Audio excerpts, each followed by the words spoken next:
Good morning, everyone, and welcome back to 15 with Fosca, the podcast. I am so happy to finally have Karin Templin here today on the podcast. Karin, welcome. Thank you. Karin is a practitioner of architecture. I would also hazard to call her a real expert. And I have been looking forward to this conversation for a very long time. Karin, you and I met, I think, a couple of years ago now. Yeah. You were renting out a space in your gorgeous office, which we'll talk about later when we talk about the Salon of Urban Architecture. And I met you on that occasion, and then I started coming to the salon, and you and I got to know each other a little better. And then recently, I'd invited you on the podcast, and for whatever reason, it didn't work out until now. And then there have been a lot of hot debates lately about architecture, specifically in the city of Florence, but not only. And I said, Karin, you have to come on the podcast because I need to talk about this stuff with an expert, and I want to talk about it with you. So thank you again for coming on the podcast. Thank you for inviting me. And I'm glad I could finally make it after all this time. Yes. Me too. So you are a fellow American. Yes. And you actually live, though, between Florence and London, which is like a dream. But I'd like to know a little more about your story because I don't know it. How did you come to Florence in the first place? Well, I always have to tell everybody it's complicated. No, my origin story is simple enough, I guess, straightforward enough. I came as a third-year architecture student in 1998, January 1998. And I fell in love instantly with the city and with my studies, etc. So I knew for sure I wanted to come back as a master's degree student. So I came back in 2000 and then, expanded my network, let's say, here, etc. And eventually came back after that, after graduating, literally 2 weeks after graduating with my master's degree. I came back and to study Italian and to look for a job, essentially. And I started working with and collaborating with different architecture practices.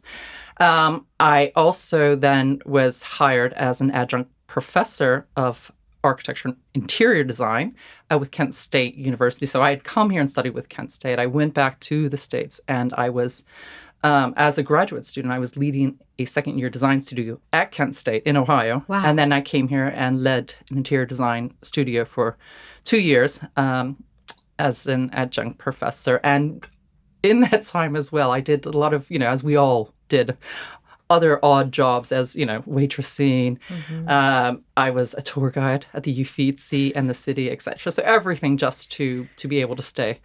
And eventually I ended up working on building out the project of the ex-area Fiat factory site in Via di Novoli. So that whole urban regeneration scheme, yes. So what had been a Leon Creer master plan and had been then developed by Isla Gabetti, so, top Italian architects as well. Adolfo Natalini's studio obviously did the university campus there, etc. So I worked on site with Immobiliare Novoli for several years. Working with the Comune, working with the international architects at the time. Zaha Hadid was involved in the project, and Seijima of Tokyo. And then local architects and Fiat engineering. So a lot of the coordination we worked on in-house. So after that, I moved to London. But I never really left Florence. I kept my contacts. I kept expanding my network, my friends circle, etc. But I kept also getting called back to do things. So Italians that were interested in London, the UK scene, we remained in contact and kept working together. And also from the UK side, architects, etc. And universities interested in Italy. So I kept coming back in a teaching capacity, but also doing projects, competitions, whatnot. So eventually, I started running the summer architecture course at FIDI, at Florence Institute of Design International, since the moment it opened. So it meant that I could keep a foot here and bring my family over for a month at a time. But then Brexit, because as a UK citizen, yes, I had European citizenship. My son had European citizenship, etc. But with Brexit, and we had bought our place in 2015. Oh, we bought our home here a year before the Brexit vote. So this whole future that I had planned, based in London, but coming back and forth, and this was my forever home, and wanted my son to be able to grow up with this. And obviously that was under threat. So with COVID, with because I was going back and forth. I was keeping residency here. I was keeping working here, as well as in London, as well as in the Netherlands, etc. Kind of throughout Europe. But with COVID, I couldn't go back and forth. So we had to make a decision. So that's when we made the tough decision for my son and I to relocate here, and my husband to stay in London. So my son now goes to school here. And yeah, we're based here. And that's when, finally opened Salon of Urban Architecture after many years of thinking about it. So, and I know we'll get to that point. And we are going to get to that. So I've learned all these things about you, which I did not know. And I'm fascinated by how much of a part you have been of the changing landscape of Florence. And I'd like to talk a little bit about some of the other work you've done and what you're doing right now. Where is your focus right now, and what else have you been involved in? Focus is always a good question, because that changes, quickly at times, depending also what comes up, quite frankly. But my background and my love, my interest, my obsession is urban architecture, hence the name. But I've always been, because I come from the countryside in Ohio. I always dreamt of the city. I always dreamt of public spaces. I used to watch Sesame Street and dreamt of, seeing a streetscape like that, of having public parks, because we didn't have that. We grew up, with tons of land, but we didn't have streets. We didn't have squares and parks and that sort of thing. So I've always been interested in, and actually my master's degree in architecture is in urban design. So, and of course, I did a semester here in Florence to expand that knowledge with, once again, Kent State University. But yeah, so I'm interested and how the city is formed. So it's very much, form-based, architecture-based, but also all those forces that create the city. So that created the briefs, if you will, of the project, of the buildings, the spaces, et cetera, that we all know and love today. So, that's why also I take students around. We're looking at buildings from the 15th century and talking about them and how they came about, who commissioned them, where the finance was coming from, what were the cultural and domestic, influences, et cetera, that impacted the design and delivery of these kind of spaces, as well as the political. So to talk about those kinds of buildings and not in a quote unquote historical, frame of mind, because they're, as I tell students, they're not historical, because these are the buildings that we live in, that we study in, that make up our urban, landscapes. So they're not historic. They are very much buildings of today and how we use them today. But I always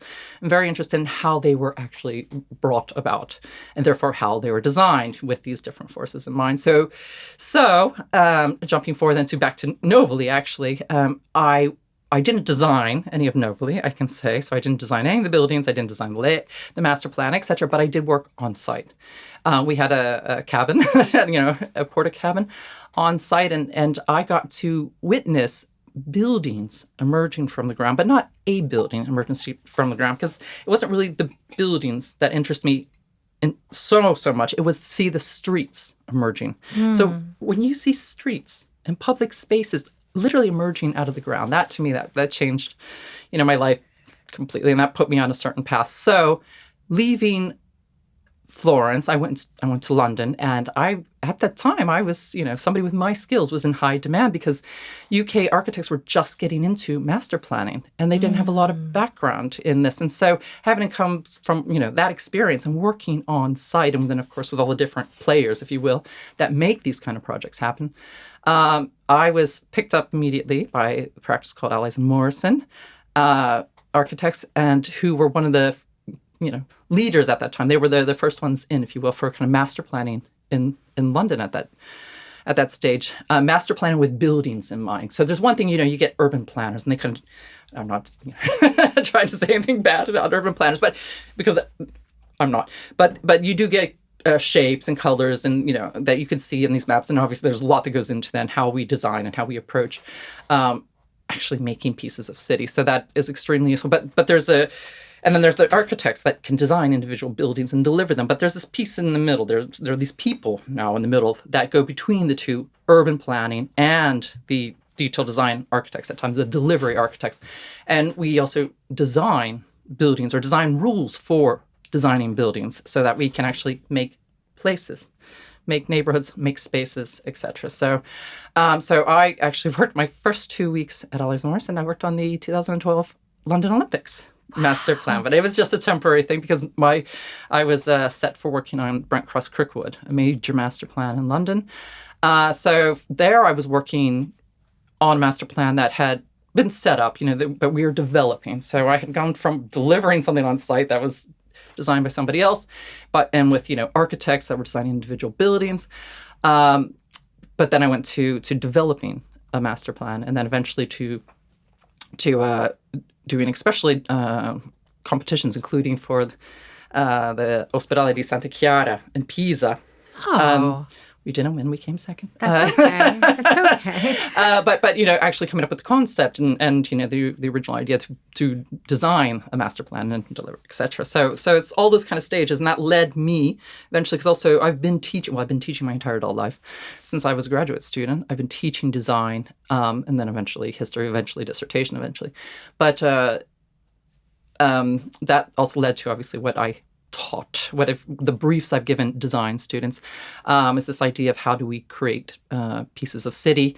And I got very interested and then obsessed actually with housing. And I have to say, I don't come to housing from a domestic point of view. I'm, a lot of architects in the past, and unfortunately, it always gets framed.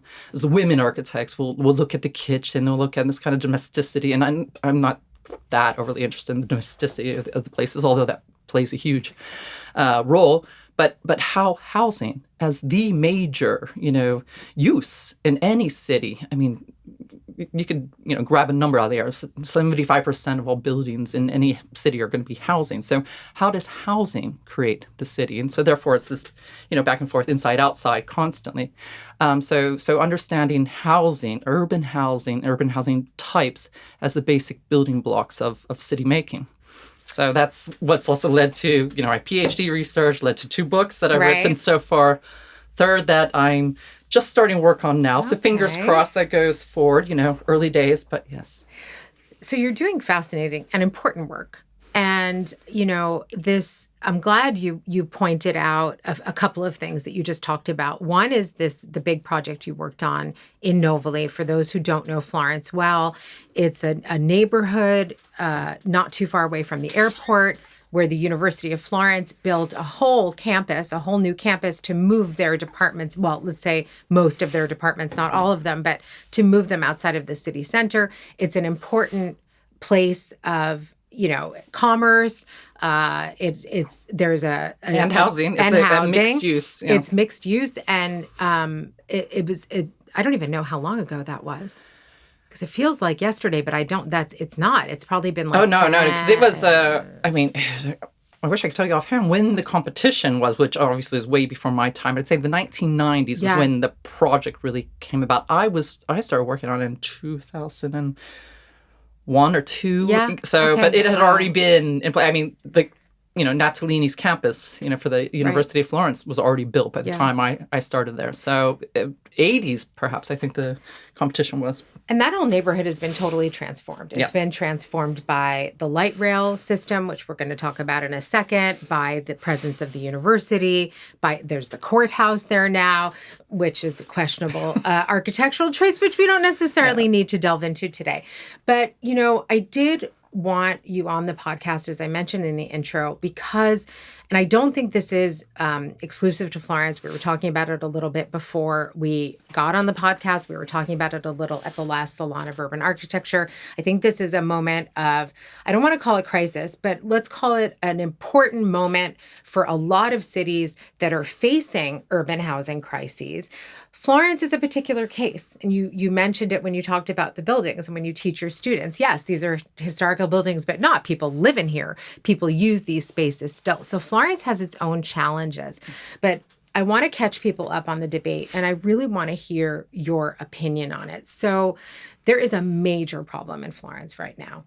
The average Florentine family has fled from the historical center. Yes. There is no affordable housing, even I would say in those areas like Novoli, which has become very hot. Yes, we have a lot of Airbnbs, and this is a problem. A lot. Yes. We have now high-end student dorms, Yes. which are like super fancy. Yes.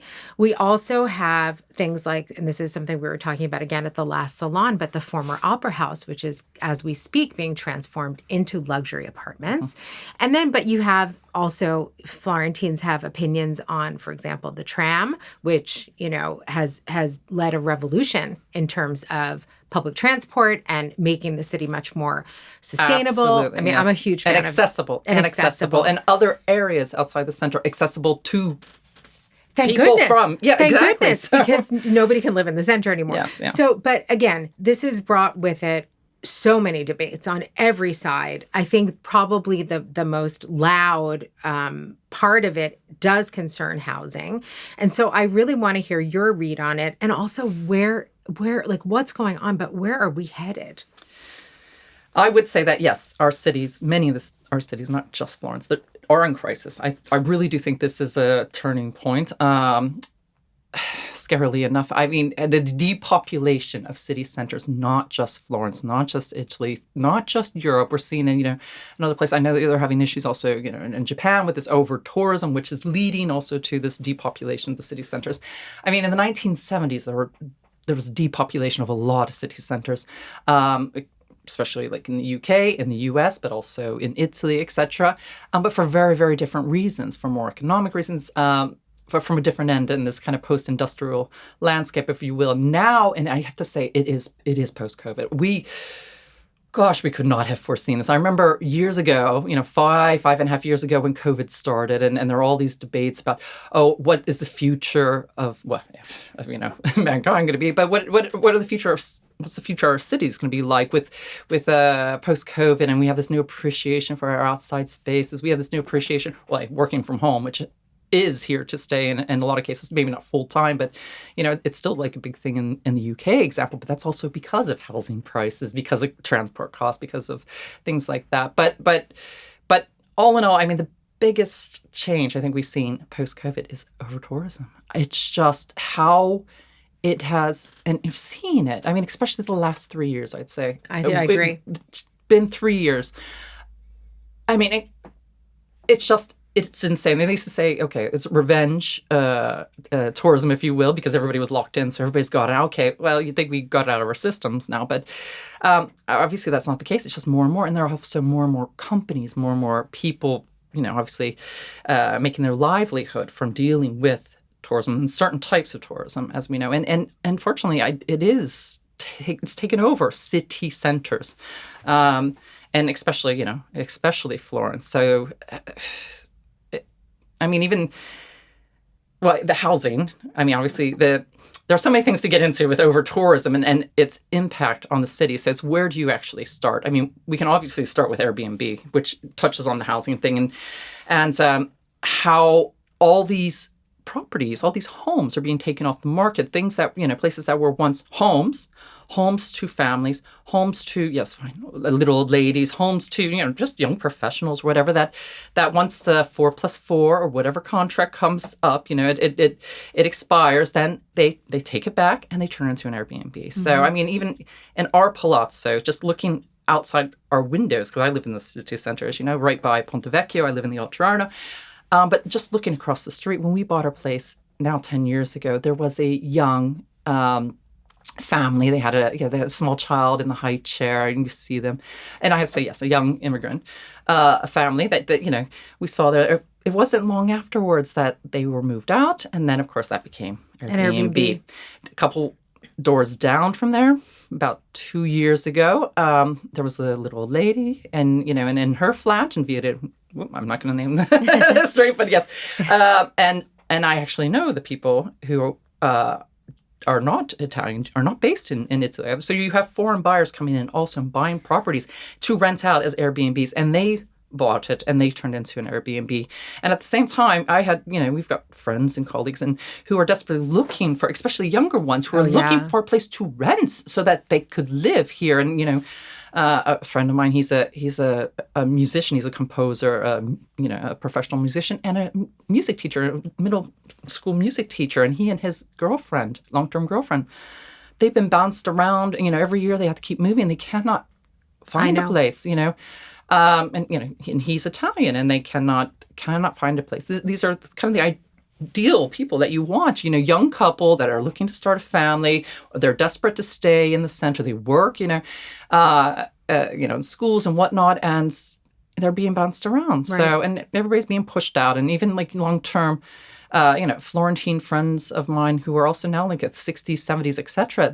They're talking about, if they haven't left already, they're talking about leaving because they can't stand being foreigners, being strangers, not foreigners is not the right word, in their own palazzi, that they do not know their neighbors anymore, that there are all these Airbnb, that it's a safety issue, and you find, well, and then, the rubbish and all that kind of stuff, but a safety issue as well as a social issue. So the social fabric of the center has just, I would say, collapsed.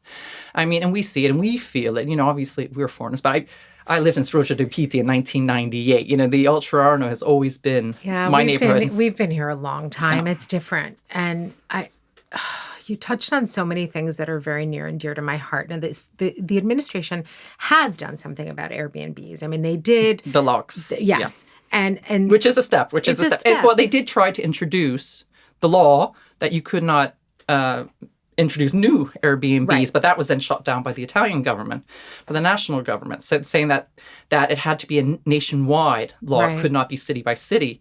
So I will say, because it's back to that overtourism. I mean, the housing, that's hugely critical in here. Huge. But that's combined also with, and thank goodness that our new mayor has gotten rid of the golf carts, because those just, and especially in the Ultra Arno, that just completely changed the character. And not just the character, but the space. I mean, there's not enough physical space. We can't walk. There's so much road rage by everybody because there's just not enough physical space on top of it for these types of things and these things that cater to, tourists that come in for a couple hours or a couple of days and, and completely forget about, what is needed by the residents. It's all now catered. And I think that's also an aspect, a consequence, let's say, of COVID, because obviously the hospitality sector, the tourism sector was hit so hard that, when we were reopening, reclosing, opening, etc., you could not criticize, you could not say anything about it because they suffered, and they did suffer, They suffered a lot. And there's not to detract from that. But then this overcompensation, if you will, or all these others popping up and then taking advantage in the wine windows, I have I talk about wine windows more than I should. Just, I cannot stand them. I cannot stand that that it affects my mobility. You can't walk down the streets. No. Yeah, and they're fake. I mean, the fake ones, the ones made out of wood, because I did research on the wine windows before COVID, etc. Because it is actually, there's a whole couple pages on my first book that is dedicated to the wine windows, and of course they weren't operable at that time. And when the first one opened, Via Santo Spirito, I was excited because I had this is pre-COVID, so things I had researched, I said, we can actually use, and I used to take people, including other architects there, etc. And it was great. And then it just took off, and now they have wine door tours that I was walking through Piazza della Repubblica one day, this is like 2 years ago, 8:00 in the morning. And I overheard people asking a couple asking somebody else, "Are you here for the wine door tour?" I'm like, it's 8 in the morning. But you have to get that perfect shot on Instagram. Exactly. Well, that's it. That's I did write some notes for this, because that's also, social media is a huge driver of this overtourism, because I mean, there's so many different aspects of it. So this is also why I was afraid to prepare a little bit too much for this talk. So I thought, oh gosh, I could go on for like 3 days talking about this. But the Instagram, yes. So Instagram and TikTok, and of course there are the influencers that go on, or influencers at whatever level, because anybody can be an influencer today. But, you have to go to this gelateria. You have to go to this wine door. You have to go, obviously take your photo from exactly this point, on the bridge. And then you see them. You see people just queuing in places that we used to go on a regular basis. We can't go anywhere anymore. We don't go have our aperitivi anymore. We don't have gelato anymore. We can't go to the pizzeria anymore, because you just see the people queuing, and the people queuing to get the gelato, get the spritz out of the wine doors. Well, the spritz out of the window, and take their selfie, and then half the time things get discarded even. I mean, to the point where I started saying, these are, they're using Florence like a single-use city. You come here, you use it, and you throw it away. So, and I feel that's the impact on the city, and even people that come here that are bringing professional photographers from abroad as well. So it's not like a lot of these things are actually benefiting local residents, but then are blocking traffic, taking all these photos, and you have couple after couple, and they're just using the city as a backdrop. Right. So I think we're at this point where, you talk about the social fabric. You gave the example of, young professionals who live in the city who would be ideal because that's what we want in our cities. Absolutely. And we want children and we want all these, businesses that are being kept alive. It broke my heart to see a Starbucks in Palazzo Portinari. Yes. This breaks my heart, okay? I don't want to see a Starbucks, okay? I don't need it. So why can't the administration do more? Or are they doing something about this? Nothing. Yeah, that's a good question. I kept asking, even just the golf carts. Thank goodness they did bring that into place because I thought that's got to be the easiest place to start. Airbnbs, that is difficult. When it's people's private ownership, housing, that's not so straightforward. And I know obviously Spain has done a lot, and New York, etc. But there are different laws in place. I can't get into all the details of that because I'm not an expert on the laws that govern these things. How do we allow these wine door tours, especially when they're not even real wine doors? They're literally pieces of wood that somebody's cut a hole out of, and they block the streets. They create a huge problem with traffic, and it's just pedestrian traffic. You can't even walk anymore. And I got to say also the black vans, the NCC vans, everywhere. The number of those. Before, we used to have them every once in a while for Pitti Uomo, for when somebody... Now it's it's what you see everywhere, right? Block the streets, block the piazzas, literally will block intersections because their clients are more important than anybody else. Yeah. This is kind of the mentality now. And then, of course, we could get upon the groups. We've always had groups. Of course we have. We've always had the groups that come off the cruise ships. And obviously a lot of Americans. But the sheer number and the number that come by coach, that come by bus from outside, that are obviously just here for a couple of hours. It's the size of the groups and the number of the groups. You literally just one after another. You cannot walk. I've had to just barge through groups just to get to my office, just to get to my home, just to get to, any place. And it's just one after another. And they're being bussed in. They even park, at the end of the tram line. And then they come all the way, Villa Costanza. And the tram will just be full of these groups. They're coming. And they're not spending money here, or spending very, very little money here. But we don't have the space. Mm-hmm. We do not have the space. And now... And then we can, start touching upon, I know, like the amenities for residents have we've lost those from the various shops that are not... Everything is a leather store, as we know. I don't even know where they're coming from. Just day by day, there's another one. There's another one. Yeah. And to get anything as a resident, it's just and the bars and restaurants, the things. Well, the bars, the actual traditional Italian bars. The cafes. Cafe. How many have we lost? I know that it was. I saw a headline in the paper, and I can't remember how many, but it's like hundreds that we've lost just in the last couple of years of bars. The place you got your coffee, your tramezzino. I miss tramezzino. I know. Because everything, and this is, everything is catering to it's to a tourist idea of what Italy is, not even what Florence is. There was a recent article in the New York Times that was talking about Palermo and talking about which devastated me, but talking about the fact that, in Palermo, all these places have opened up that are serving, spritz and cacio e pepe, things that have nothing to do with Sicily or Palermo. Yes. And the same thing I would say is happening here. Oh, absolutely. And when I go into the downtown, and I've been here a long time, I've been here longer than you have. I actually came for the first time in the 80s. And you must have been a baby. I was just a mere baby, but I don't feel at home anymore in Florence, especially when I cross the river. I think, I do live in the Oltrarno. I live a little further out, and that's what saves me because my neighborhood is actually still a neighborhood. Yeah. But if I did not live there, I think I would have already left by now. I want to shift gears and focus on something positive, because if not, we will talk about this all day, and then we'll feel helpless and sad when we leave, because I do think there will be, at a certain point, there is going to be a breaking point. I don't think this can go on. No, there's definitely going to be a breaking point. And I think it's coming soon. Yeah, if we can recuperate Well, from we have this, to if do we can something. recover Yeah. from this is and how we recover from this, and it's going to take time. And how do you think we can? Well, obviously, we do need legislation. So much needs to come from the government.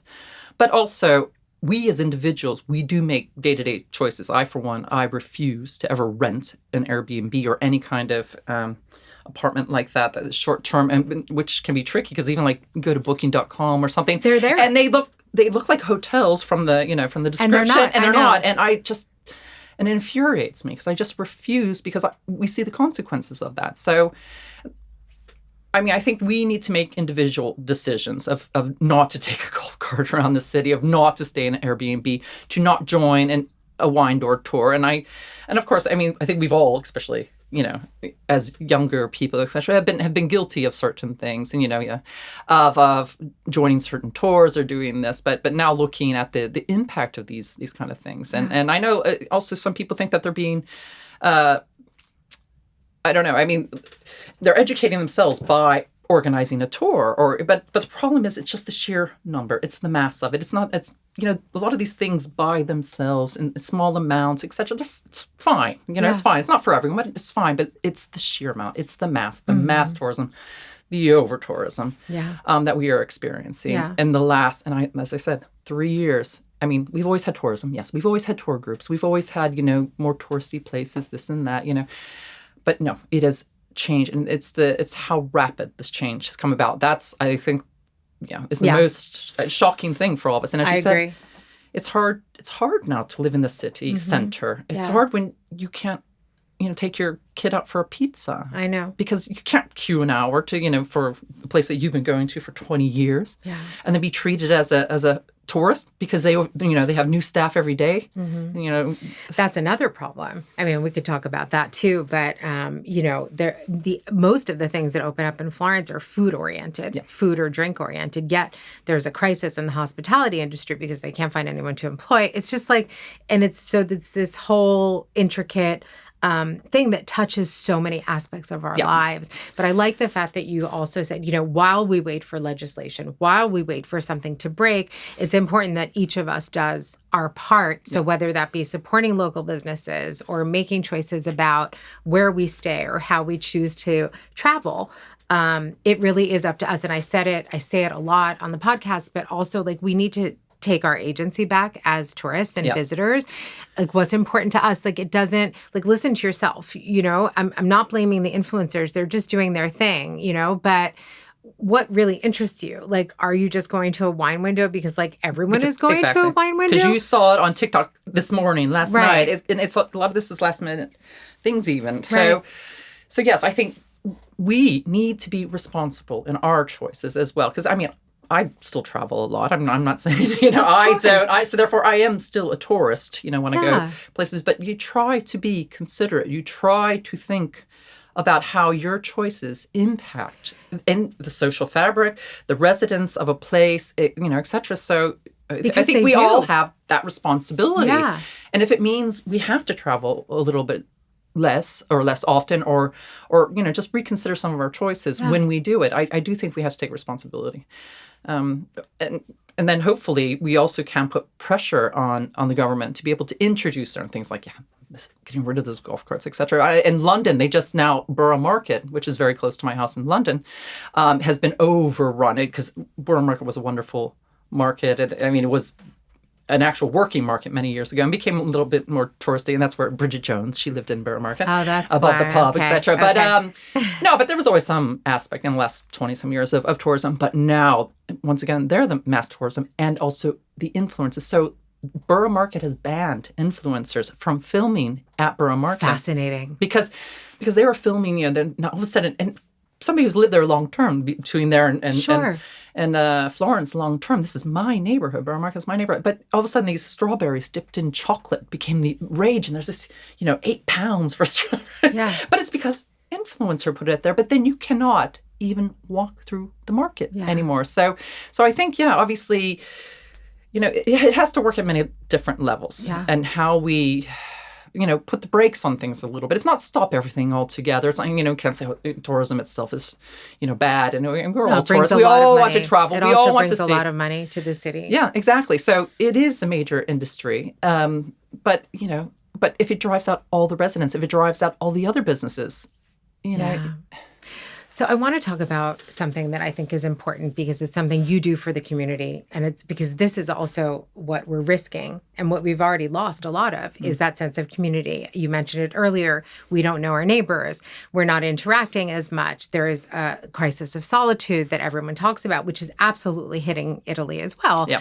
And you do a wonderful thing with the Salon of Urban Architecture. And I'm such a big fan, not only because I come and I learn things from incredible world-renowned experts on architecture, which is not even remotely my field, but it's just something I've always been intrigued by.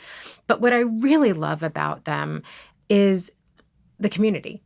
And so I want you to tell our listeners a little more about the Salon of Urban Architecture, what it is, and also why you started it. Well, the Salon of Urban Architecture, first off, the Salon of Urban Architecture is a bit of an umbrella, the name, because it does cover very much, everything that I've done in my career, things that I've been involved in. So it's the big room, the big discussion room, if you will. So the salon, which will come to the salons themselves in a moment, but the kind of S, because it's SUA, S-U-A, it also stands for Studies in Urban Architecture. So it covers the research aspect that I've, been working on a lot with others. Right. Studio of Urban Architecture, that's the practicing part of the urban architecture. And hopefully, ideally, one day, this is big plan, so I can jump to what's next. Oh, yeah. If and when, but School of Urban Architecture. So also bringing in the teaching aspects and working, with various, universities, institutions, etc. But, there's long-term plan in that name, Salon, because Salon, it's all-embracing, all-covering, if you will. But the salons themselves that we've been hosting as a kind of the kickstart to everything, we've had internationally renowned architects. I'm so chuffed at who we've had and who have volunteered to come. They want to come. Top architects from Australia and Canada and the UK and the Netherlands, etc. And academics and researchers, professors, and we talk about various things and always around urban architecture, because urban architecture, as you say, you've always been interested in architecture, but we all live in houses, so people are interested in design and things like that. But also, we live in cities, so urban architecture impacts everyone. Yeah. So it's very important to discuss, with an array of people, with different people with different backgrounds, etc. So, which is also why we host guest speakers, as you know, that are coming through Florence, because that's the thing. Everyone wants to come, but Florence. It's so important for architects and academics, and because it's always a reference point. And why is it a reference point? Well, we can go on and on and on, but obviously architecturally, urbanistically, and you find it's actually the more mature, obviously, ones that have done a lot in their careers, both research, teaching, building, they're the ones that are also the most keen to come back, because to revisit these lessons or get new lessons, because they realize how important, the lessons that we have in front of us here are to what we do today, whether it's in Canada, Australia, the UK, Netherlands. It is so relevant, actually, Florence, as a city, as this hotbed of architecture over the centuries. So people want to come, and then we give them the opportunity, give ourselves the opportunity. I'm very selfish in all this, so I give myself it, because I want to hear them speak. I want to also know a little bit what's the situation, and find Melbourne or Toronto or London. I know quite well, but I want to hear that. But then as you know, the salon is a setup that we start with an aperitivo to get to know each other a little bit. It's limited to 20 people, because also we're not going to fit anymore in this space with our wonderful view.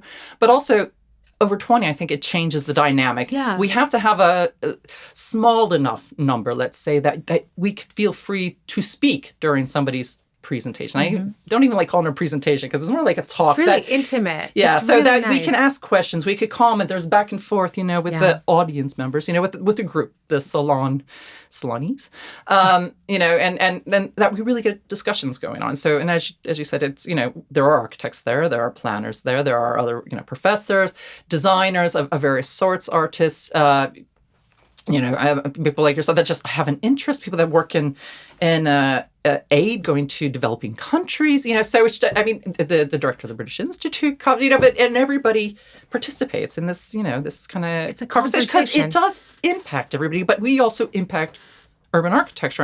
Urban architecture is for society. It's driven by society. Yeah. So, and we get to look at it from many different angles, and we just get to have a lovely evening together. So no, and it's in a beautiful space, and so it's this whole, there's this incredibly stimulating encounter, and I think you're doing a lot for the community with them. And so I wanted to thank you personally. I also want to recommend them to anybody who's interested in these topics, because even, for example, the last one, there was an architect from Australia, yet we ended up talking about Florence's urban because challenges. A lot of these things, they're cross-cultural. Yes, exactly. So, and then you could see how they're impacting different places slightly differently, but how it's the same, or what can we do? Where are the solutions? Exactly. What advice do we have? So I want to stay. You talked a little bit about your teaching earlier, and I want to stay in that space for a second, because it's a big part of who you are, and I'd like to know what kind of advice you give to young people who want to go into this field. Oh, that's always a tricky one. Don't think twice. No. Well, no. It's just I try to be very honest with people going in to architecture. It's not the easiest of professions. It is not. It's not a great work-life balance. We've been working on that. Obviously, unfortunately, women have often been sidelined, even though now women in a lot of university programs make up more than 50% of the class intake in architecture. But, it's not, architecture is not parent-friendly. I like to say that instead of mother-friendly, because fathers are parents, and these men. But unfortunately, it does seem to impact women more than men, and so besides the existing misogyny still in the architecture world and that sort of thing, but we've moved on quite a lot, but also it's not necessarily highly paid. People seem to think it's better paid than it is. It's a lot of work, but if you have the passion, I 100% encourage you to do it, and people have the passion. Architecture is not one single thing. Architecture is many things. It goes across so many different scales, so many different contexts, and there are so many different rules. We keep thinking architect, this is kind of, and this person who designs their house, and it's like, I've never designed my house. My husband's never designed this. How, so many, but that's not what we all do. And I think, there are all of these different rules within the world of architecture. Definitely are worth pursuing for people that are passionate, because it is going to take passion. So I'd say think, because it may not be what you think it's going to be going into it. But that's not to say don't do it. But then also find what it is within this world, because it is so vast. And you could be the details person. You're the one that details all the insulation that goes into the buildings, that does, or you could be the person, that's master planning, or you could be the person that's more involved in the social engagement, somebody that goes into working towards legislation, etc. Somebody goes down the developer route, which I do actually encourage. I have encouraged my students to do in the past, those that have been interested, because we need educated developers, sensitive developers to be, delivering things like new housing and thinking about the impact on the city center of all these various developments. It's important. It's important that you're educating this this new generation, especially in this critical time. And I'd like that to segue into my next question, which is about, we talked a little bit about the challenge of over-tourism. Yeah. We talked a little bit about, the challenges of, this social fabric breaking down, et cetera. What do you see as sort of your most important mission in terms of urban housing right now? You, not meaning just you, Karin, but you as professionals, like, what is your top priority now when you're thinking about urban housing and you're thinking about how people live in cities and how our quality of life is affected by maybe choices that have been made or whatever. Yes. Well, I'll just get back to teaching for one moment, just because what I do in my teaching as well is make sure that the students look around them, look at the precedents, really learn from spaces and the housing, the different buildings, and why are some of these so good, or why are they still so important today, et cetera, and take lessons from those. And then, of course, we keep working on those. So we keep evolving these different housing types and understanding how they work in the city, how they make up the city. So I think it's always important, and especially if there's a street that you really love, go look at the street, look then at the houses, try to find the plans, understand how this all works together. So I think we always need to look around us. We always need to look, especially at cities, like Florence, like these historical cities. And I always put quotation because I hate the term historical and I hate the term modern. But because it's all contemporary to us. We live in these things, but we have to look and understand why they've been so successful for so long. And then that, of course, leads to, well, what are our challenges? Because a lot of these challenges existed centuries ago. Others are a little bit newer to us, let's say. But obviously, overtourism, that is a huge challenge in terms of what it's doing to the social fabric, but also what it's doing to the building fabric, to the actual physical fabric of the city. We can see how a lot of these family homes have been, divided up into 2, 3, whatever different small flats. We can see how the change of use of a building obviously impacts residents that may or may not still live in that building, but also the street outside, and the kind of traffic that you get, that sort of thing. Affordability or unaffordability, which then leads to instability, once again, in the social fabric, but also potentially as I said, in the built fabric. But climate change is huge. We always now talk about the carbon footprints, and can we afford in the climatic sense, in the environmental sense, to demolish buildings and rebuild buildings? Obviously, that's in, the interest of the developers, because you get more money. Right. You can make money, and fair enough, that is their job. That's what they do. But there's this real drive at the moment to recuperate buildings, to turn them into something else, and so to see what we can and cannot do. And the carbon footprint. We talk about the carbon footprints of everything. How much carbon goes into the making of one brick? How much carbon goes into? So that is a huge, and also obviously I think we've done a lot of work. We've moved quite far, at least with thinking about the climate change and how our buildings are responsible, or how they can affect these things. Like we're moving away from the HVAC systems. Granted, you wouldn't tell by Florence the air conditioning, but how do we get dual aspect? How do we get cross ventilation? How do we, at least there's a little bit more of an idea going into some of the designs regarding that. But then, AI is another thing that is an issue for architects, for the because now you could type in, I want a building that is Art Deco style, that's 5 stories, that goes here, and it could pop up. So there's one aspect of like it's kind of almost false design, if you will, but also it's impacting.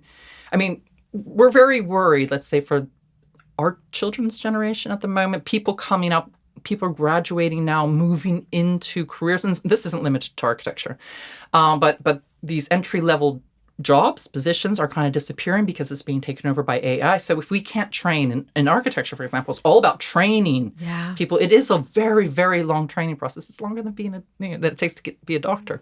It takes to become an architect. So it is so important to train the next generation. And if we don't train them, if we have this gap, because architecture is more than just drawing things up. It's more than just following a brief. It's more, it's engaged at, so many different levels and so many different aspects of the profession and working with other disciplines. So we need to be training the next generation.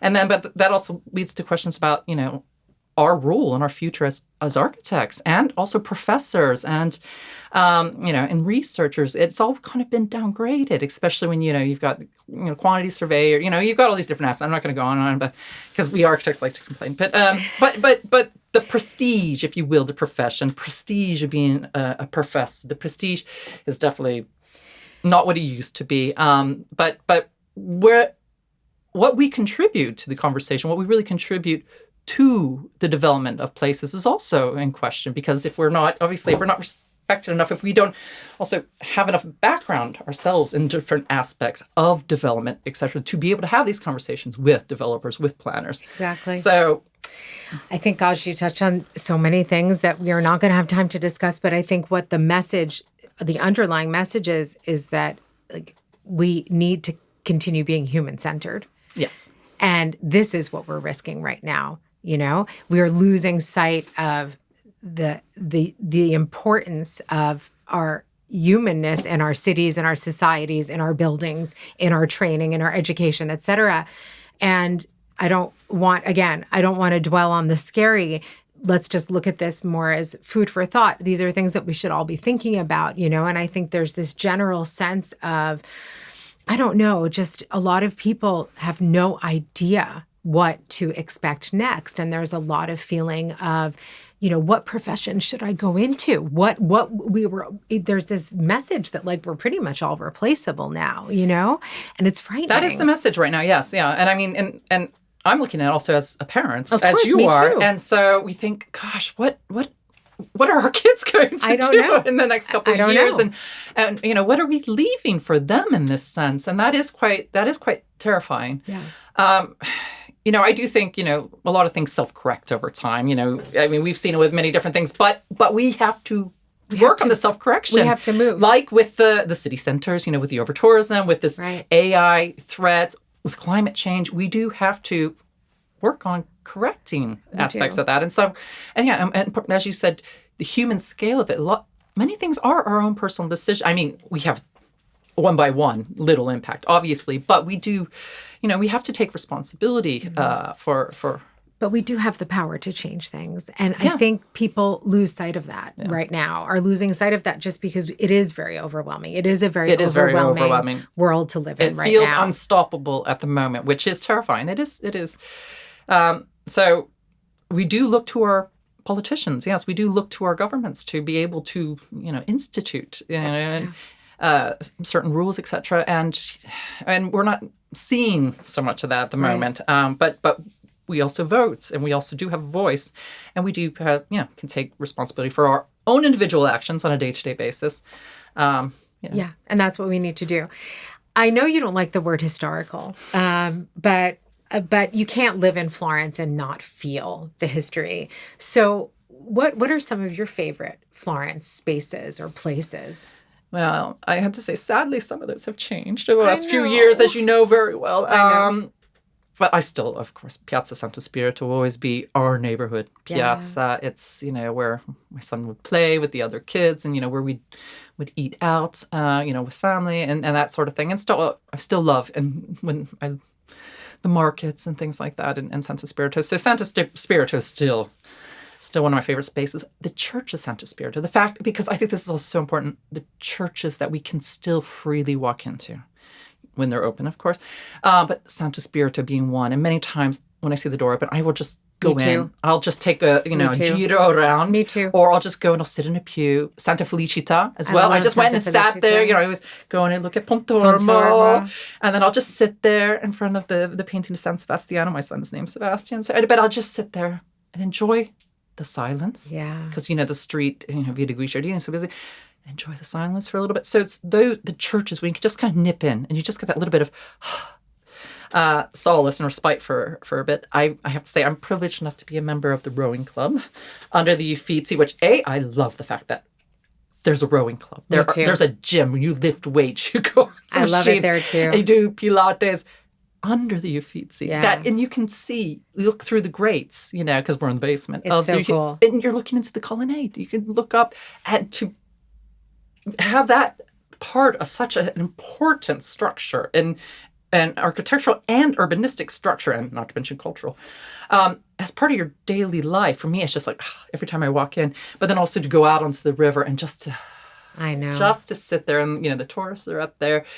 You've got, the Ponte Vecchio there, but your Florence, my Florence, so those are definitely two of my favorite spots. And then I have to say, just from a spatial point of view, if nothing else, the end of Via Lambertesca, as it goes into the Piazzale, the Uffizi, there's this one area, because it is the Uffizi that's coming out over Via Lambertesca, but it's this barrel vault that almost feels like you've just walked into the nave of a church, but you're on the street, and then you see the facade of the Uffizi in the background. There's this huge window that you just expect the Pope to come out. I don't know, every time I get there and every time I have a visitor, I said, this is my favorite spot. Just, you're not going to hang out in the spot, but I just love walking through it because it's just so kind of surreal, this spot. So. And it's nice, though, the way I love what you've just recounted, because you've also told it with so much love for this city. And I think we do have so much love for this city. Absolutely. But there is still so much magic here, you know? Absolutely. And that's why we need to fight. That's why I get so angry. Yeah, me too. We just need to fight. And it has for changed. You've been here since the 1980s. I've been here since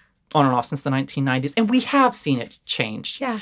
And so we know it changes, and some for better, some for, but it's just the speed of change and the type of change that's happened, in this very, very, very brief period. And that is what is scary. Because, it's that magic, because it is magical. We're not coming here with rose-tinted glasses. We also know how difficult it is to live and work and raise a family here, etc. But there's always this magic, of Florence. And how do we retain aspects of that magic whilst also not gatekeeping? Of course, everybody should be able to access the magic of Florence.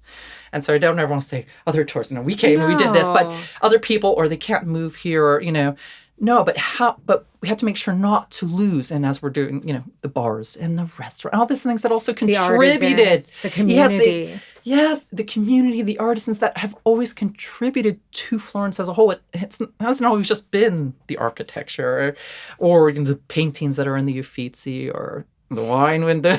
No, it's the whole urban landscape. Yeah, it's everything. Absolutely. It's all of it. And the views out to the hills, and then we get a little bit of mist, and And also the Florentines. And absolutely. And that's what's at the core. So I want to come to our last question. You mentioned at the beginning that you do have a new book. We haven't talked about your books, but I'd like you to talk about them a little. And you kind of hinted that you are working on a new book, and that's usually my last question is what's next for you. So I think we can combine those and talk a little bit about your work and what's next for you. Yes. So, I'm early days, so I don't want to say too much because it could still collapse. But no, I'm working on a third book at the moment, which is dedicated to housing, to urban housing, London housing, actually looking at. It's an atlas of London housing that spans, looks at housing in conjunction with the development of the city and, vice versa. Fascinating. So from pre-1666 fire, so pre-17th century to today. So I'm looking at all these major movements. And of course, the forces that shaped the housing, the brief, if you will, all these forces that shape the brief, whether it's political, financial, cultural, etc. So that's, in the works. Let's see. It sounds like a huge, I just want to say that's very, very ambitious. It's very daunting. I just want to say that's also why I'm being a little bit coy because, oh my gosh, because my last book was on the London mansion block. So that did focus on one housing typology, one that had been overlooked until very recently. So it's been hot, topic in the last 10 years, let's say, amongst architects and immense, even now, King Prince Charles, can't call him King Charles still. He was a major, supporter also of bringing back mansion blocks, this mid-rise, high-density housing type that we saw in London. Get them confused. It's back and forth. Introduced in the mid-19th century, developed through the second half of the 19th century throughout London, and then had a resurgence in the 1930s before kind of dying out again. And then we had modernism, all these kind of things. But proper city-making, high-density, mid-rise housing blocks. But there's been a revival of those in the last 10 years. So that's what that book, which was for the Architectural Foundation in London, they were the ones that commissioned it, and then worked with MacBooks on that. So that's that book, which I worked on after I produced my first book, which was street architecture. And that's looking at the residential work of Hans van der Heyden, who's a Dutch architect who's based in, between Rotterdam and Amsterdam. And he's I met him when he was a visiting professor at the University of Cambridge. When I was teaching there, I was actually leading a design studio, 30-year design studio that I entitled Housing is City Making, which is how we got in touch. Because, this housing thing, this city making thing, And then he asked me if I would be interested in writing an introduction to a book he wanted to produce on his residential work, because he's primarily an urban housing. He's very, very well known and respected housing architect. And does other types, but to focus on his housing, and which he's done throughout the Netherlands and a little bit in the UK. And so we did look building by building, it's building type by building type. But we approached it as a kind of primer, for how, because when he took me around the Netherlands, and one day we went to see like most of his projects, because Netherlands is small, but it was like the grand tour of all these interesting newish developments or new neighborhoods and places, and having worked on many master plans, delivering one on site here, B, developing, working with different architects and all that kind of stuff, and then upfront design of them, to see, we see when master plans don't really work, or we see how long it might take for certain places that you build to feel like real places, like just feel like natural places, natural urban settings. And so when he took me around to his, these projects that he had designed, I just thought, gosh, these feel like real places. And then why? And then so we started, drew, he had to draw building by building, etc. New sets of drawings to illustrate just plans, sections, elevations, that kind of basic stuff. But looking at the architecture and the street architecture, and that was a title that I had found during my PhD research, going through the British architectural journals from the 19th century. They ran weekly columns on street architecture, like how a street facade of a building impacted the street. And that's something that we kind of lost. So that's why I came back with the title, Street Architecture. So how we, and through housing, design our streets, design our new neighborhoods. And so, yeah. And we're at the end of our conversation, but, it all goes back to that. I think, we need to keep, and I thank you for coming on and talking about these things. I wish we could talk about them. We should. Maybe at some point you'll come back and we'll talk about it a little more. I think we need to not only get keep human beings at the center of this conversation when we're talking about architecture, we're talking about our urban centers, we're talking about housing, but we also need to, there are those valuable lessons that you encounter, right, in the past, whether that be the name for your book, or, the lessons that Florence's buildings hold, or the mansion block, making its comeback, or what have you. And so incorporating all of those things in the work that you do, it makes me feel good that our cities are being planned with that kind of care and knowledge. And that gets back to your point, of course, of the next generation. So on that note, let's hope for them, and also for us, that our cities will, bounce back from this, or emerge from this with. But I think we individually as well need to take action on that. So whether those day-to-day decisions, or joining a campaign, putting some pressure on our officials, I think we need to voice. We can't just let it happen. Yeah. Thank you again for that reminder, and thank you for coming on the podcast. No, thank you.